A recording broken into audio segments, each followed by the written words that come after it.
مسلح افواج سیلاب متاثرین کی مدد میں پیش متاثرہ علاقوں میں پاک بحریہ اور فضائیہ کی امدادی کارروائیاں جاری ہیں۔ متاثرین کو ہیلی کاپٹرز اور کشتیوں کے ذریعے نکالا جا رہا ہے۔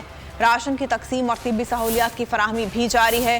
پاک رینجرز بھی بارش اور سیلاب زدگان کی خدمت میں دن رات مصروف ہیں۔ سیلابی صورتحال کے باعث نوشہرہ والوں کی زندگی بھی شدید متاثر ہے۔ سیلاب متاثرین امداد کے منتظر ہیں۔ اس بارے میں جانتے ہیں نوشہرہ سے بول نیوز کے نمائندے آصف شکور سے۔ آصف، آگاہ کیجیے گا نوشہرہ میں کیا صورتحال ہے؟ جی، اس وقت ہم دھوبی گھاٹ میں موجود ہیں اور نوشہرہ جو ہے وہ سیلاب کی وجہ سے بری طرح متاثر ہوئے ہے۔ علاقہ مکین جو ہیں اپنے گھر بار چھوڑ کر دوسرے علاقوں میں جو ہے وہ منتقل ہونے پر مجبور ہوئے ہیں۔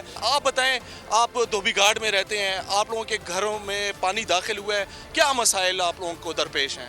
بس اس پانی کی وجہ سے جو مسائل درپیش ہے وہ زیادہ تر یہ غریب لوگ ہیں، ان کی نہ تو کوئی مدد کر رہا ہے، نہ ان کا کوئی پوچھنے کے لیے آیا ہے۔ آج تک یہ سڑکوں پر کھڑے ہیں، در بدر ہو رہے ہیں۔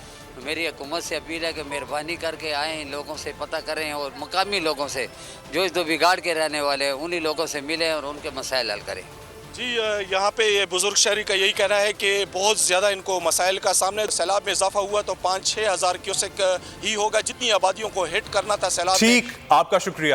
میں ہوں جاسمین منظور اور آپ مجھے دیکھیں گے صرف بول پر۔